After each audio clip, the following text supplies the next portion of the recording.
नमस्कार मित्रों। पंचायत शब्द दो शब्दों से मिलकर बना है। पंच जिसका अर्थ है पाँच और आयत इसका अर्थ है सभा है। इसलिए पंचायती राज पारंपरिक रूप से भारत में स्थानीय शासन के एक रूप को संवर्धित करता है जो आमतौर पर व्यक्तियों या गांवों के बीच विवादों को निपटाने के लिए एक क्षेत्र में पाँच या अधिक बुजुर्गों द्वारा किया जाता है। समूह के नेता को मुखिया, सरपंच या प्रधान कहा जाता है। वर्ष 1992 में संसद द्वारा पारित एक कानून ने व्यवस्था को संस्थागत समर्थन दिया। 24 अप्रैल 1993 को पंचायती राज अधिनियम 73वें संशोधन लागू होने के साथ राज्यों को ग्राम पंचायतों को संगठित करने और उन्हें स्वच्छ शासन की व्यवस्था इकाइयों के रूप में कार्य करने के लिए आवश्यक अधिकार देने के लिए कदम उठाने की अनुमति दी गई। तो जी हाँ मित्रों, कल है 24 अप्रैल। हम मनाने जा रहे हैं पंचायत राज दिवस। तो इस दिवस के उपलक्ष्य पर हमारे साथ आज के इस कार्यक्रम में है पंचायत समिति प्रधान श्रीमती सीता कुमारी भील। हम इनसे जानेंगे कि किस प्रकार से ग्राम पंचायतें चलाई जाती है, क्या उद्देश्य इनके होते हैं, किस प्रकार से ग्राम पंचायतों को उत्साहित किया जाता है काम करने के लिए, आदि बातों के लिए आज के इस कार्यक्रम में हमारे साथ हैं। तो बहुत बहुत स्वागत है आपका। नमस्कार जी। नमस्कार सभी को। जी, सबसे पहले हम आपसे जानना चाहेंगे कि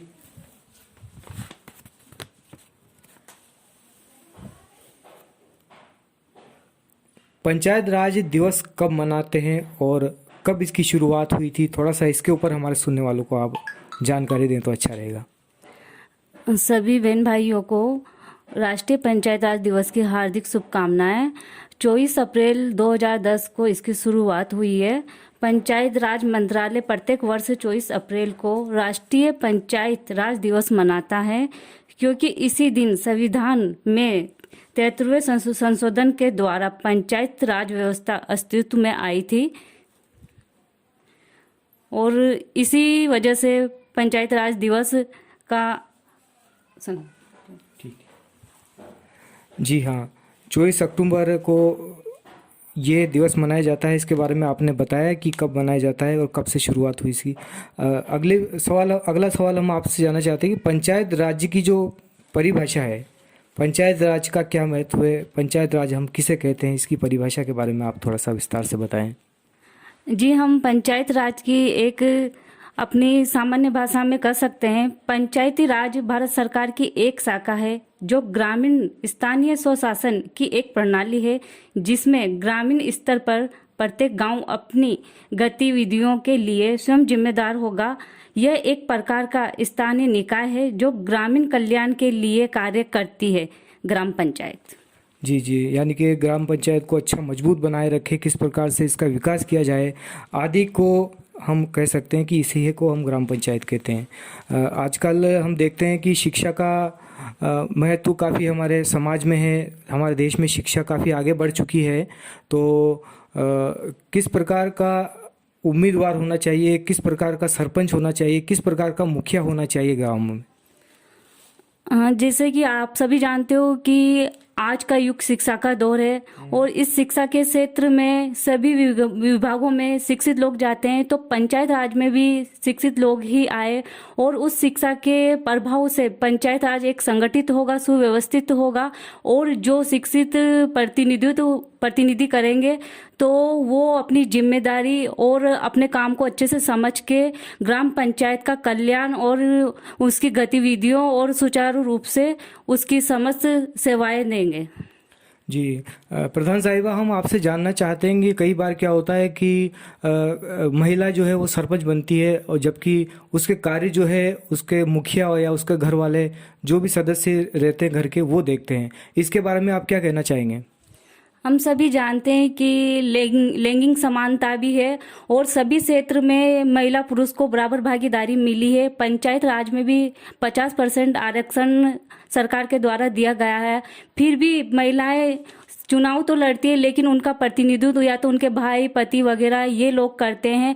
मैं सभी से ये निवेदन करना चाहती हूँ कि महिलाओं को भी आगे आने दे, उनको अपनी जिम्मेदारी का वहन करने दे, क्योंकि जब वो चुनाव लड़ती है उनके नाम पे चुनाव लड़ा जाता है लेकिन उन्हें काम के लिए कोई आगे नहीं आने देता है। तो मैं सभी से यही कहना चाहूँगी कि महिलाओं को अपनी जिम्मेदारी निभानी है और उनको शिक्षा के क्षेत्र में भी जोड़ना है।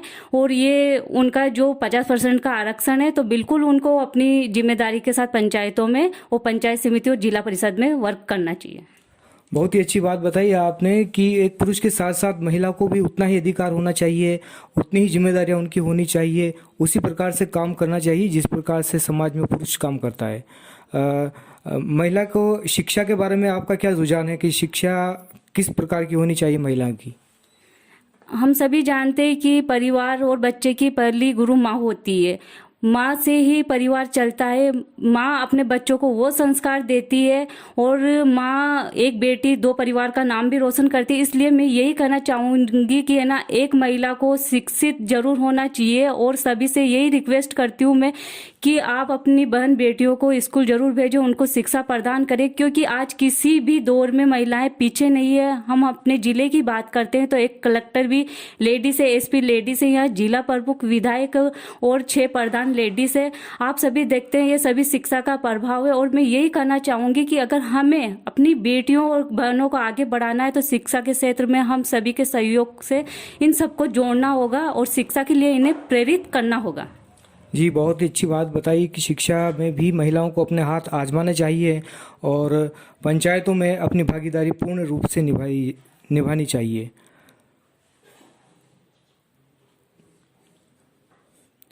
इस कार्यक्रम के माध्यम से हम आपसे जानना चाहते हैं कि ग्राम पंचायत के जो उम्मीदवार होते हैं, सरपंच हो या मेंबर हो या उप सरपंच हो, उनकी मानसिकता कैसी होनी चाहिए, उसके विचार किस प्रकार के होने चाहिए ताकि ग्राम पंचायत आगे बढ़े, विकास करे?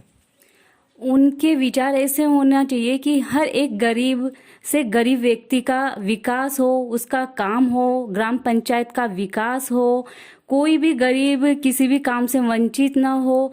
हमें जब हम ग्राम पंचायत में जब चुनाव लड़ते हैं छोटे स्तर से लेकर बड़े स्तर तक, तो हम जन कल्याणकारी योजनाओं को जन जन तक पहुंचाने का हमें एक निर्णय और अपने आप में एक गर्व होना चाहिए कि हम हर केंद्र और राज्य सरकार की योजनाएं एक व्यक्ति तक पहुंचा सके जो अंतिम चोर में बैठा है, और उस अंतिम चोर में बैठा हुआ व्यक्ति सभी केंद्र राज्य सरकार की योजनाओं का फायदा उठा सके।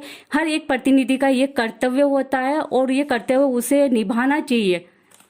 जी, बहुत ही अच्छी बात बताई। साथ ही साथ में हम ये भी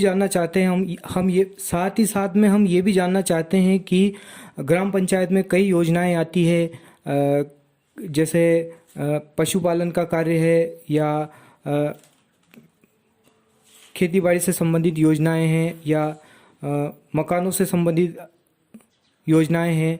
ये सही समय पर लोगों को तक नहीं पहुंच पाती है। इसके बारे में आप क्या कहेंगे? बिल्कुल सही कहा आपने। प्रचार प्रसार की कमी की वजह से लोगों तक नहीं पहुंच पाती है।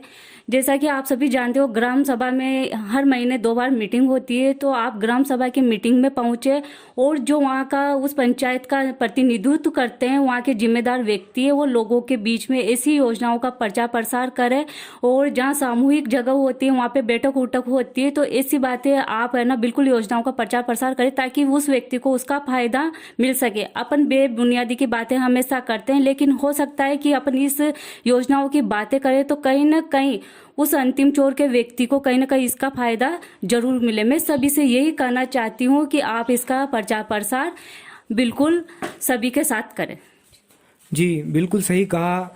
लोग चबूतरों पर बैठकर इधर उधर की बातें करते हैं। इससे अच्छा है कि वो पंचायत से जुड़ी हुई बातें, कुछ योजनाओं के बारे में थोड़ा लोग जागरूक होकर के अगर गांव में ग्राम पंचायत के लिए काम करते हैं तो सभी लोगों को समानता के साथ योजनाओं का लाभ हमारे साथी लोग ले सकते हैं। प्रधान साहिबा, जो पंचायती राज दिवस है इसका क्या उद्देश्य है?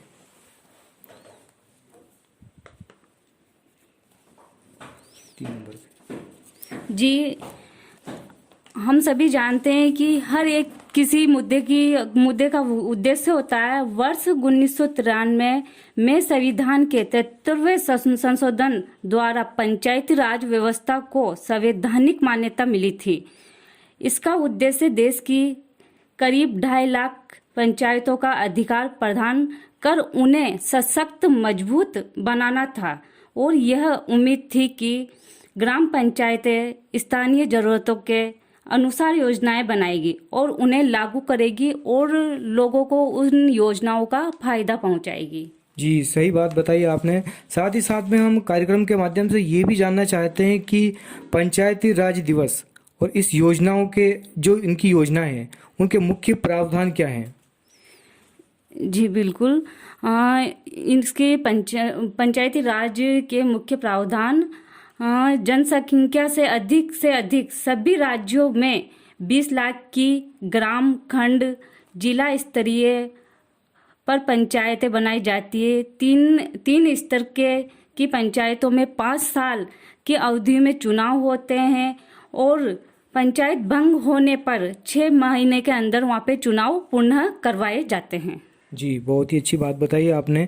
साथ ही साथ में अगर हम देखते हैं कि बहुत सारी पंचायतें ऐसी हैं जो काफ़ी अच्छा काम करती हैं, सभी लोगों को साथ लेकर चलती है, उनके जो उम्मीदवार होते हैं वो भी अच्छे होते हैं, योजनाओं का पूरा सभी लोगों को लाभ देते हैं। ऐसी ग्राम पंचायत जो अच्छा काम करती है उनके लिए क्या सरकार कुछ पुरस्कार भी करती है, क्या उनको सम्मानित भी करती है? जी बिल्कुल। आप सभी जानते हो कि ग्रामीण सरकार ने ग्राम पंचायतों को प्रेरित और अच्छे काम के लिए प्रेरित करने के लिए ग्रामीण भारत के परिवर्तन के लिए फ्लैगशिप योजनाओं के प्रभावी एवं कुशल कार्यन्वयन में पंचायतों की महत्वपूर्ण भूमिका है। संपूर्ण देश में पंचायतों के बीच में कई उत्कृष्ट प्रदर्शन करता और ऐसी पंचायतों को पहचानने और प्रोत्साहित करने की आवश्यकता है और हम सभी को उन पंचायतों को प्रेरित करना है ताकि उन्हें ग्रामीण विकास और उनको प्रोत्साहन मिल सके। पंचायती राज मंत्रालय भारत सरकार वर्ष 2011-12 में राज्य सरकार केंद्र शासित प्रदेशों द्वारा अनुशासित सर्वश्रेष्ठ प्रदर्शन करने वाली पंचायतों में प्रोत्साहित करती है। पुरस्कार प्रति वर्ष 24 अप्रैल को दिया जाता है और राष्ट्रीय पंचायत राज दिवस पर इसे सभी पंचायत को जो अच्छा काम करती है, उत्कृष्ट काम करती है, उनको सम्मानित किया जाता है। जी, तो कौन कौन से ऐसे पुरस्कार हैं जो पंचायतों को दिए जाते हैं? जी बिल्कुल। आप सभी जानते हो कि जो अपने पंडित दीनदयाल उपाध्याय पंचायत उनकी यादगार में पुरस्कार की घोषणा है दीनदयाल उपाध्याय पंचायत सशक्तिकरण पुरस्कार। जी। दूसरा पुरस्कार हम आपको बताते हैं ग्राम पंचायत विकास योजना पुरस्कार। तीसरा पुरस्कार हम नानाजी देशमुख राष्ट्रीय गौरव ग्राम सभा पुरस्कार, बाल हितैषी ग्राम पंचायत पुरस्कार। ऐसे कई प्रकार के पुरस्कार हैं जो पंचायतों को अच्छे काम करने पर उन्हें प्रेरित करते हैं और उन्हें सम्मान देते हैं। जी बिल्कुल, अच्छा काम ग्राम पंचायत करती है तो उनको उत्साहित करने और अन्य ग्राम पंचायतों को भी उत्साहित करने के लिए अच्छी ग्राम पंचायतों को पुरस्कृत किया जाता है। कार्यक्रम के माध्यम से जो आपका कार्यक्रम हमारे रेडियो साथी जो सुन रहे हैं, कल ग्राम पंचायती राज दिवस है 24 अप्रैल को, तो इसके लिए आप आम जनता को क्या संदेश देना चाहेंगे कि किस प्रकार से वो जागरूक रहें और अपनी ग्राम पंचायत को जो उम्मीदवार है वो जो अगर सुन रहे हैं तो वो किस प्रकार से अपनी ग्राम पंचायत को चलाएं? एक बार फिर से आपको पुनः कल राष्ट्रीय पंचायत राज दिवस की शुभकामनाएं और आकाशवाणी केंद्र की समस्त टीम ने जो हमें वार्तालाप में शामिल किया,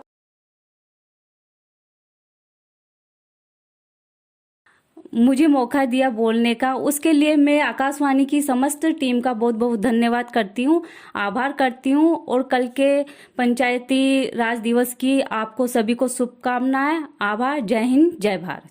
तो आप थी हमारे साथ पंचायत समिति सुनेल से प्रधान साहिबा सीता कुमारी बिल। आपने हमारे सुनने वालों को इतनी अच्छी जानकारी दी, इसको लेकर बहुत बहुत धन्यवाद। सभी को धन्यवाद।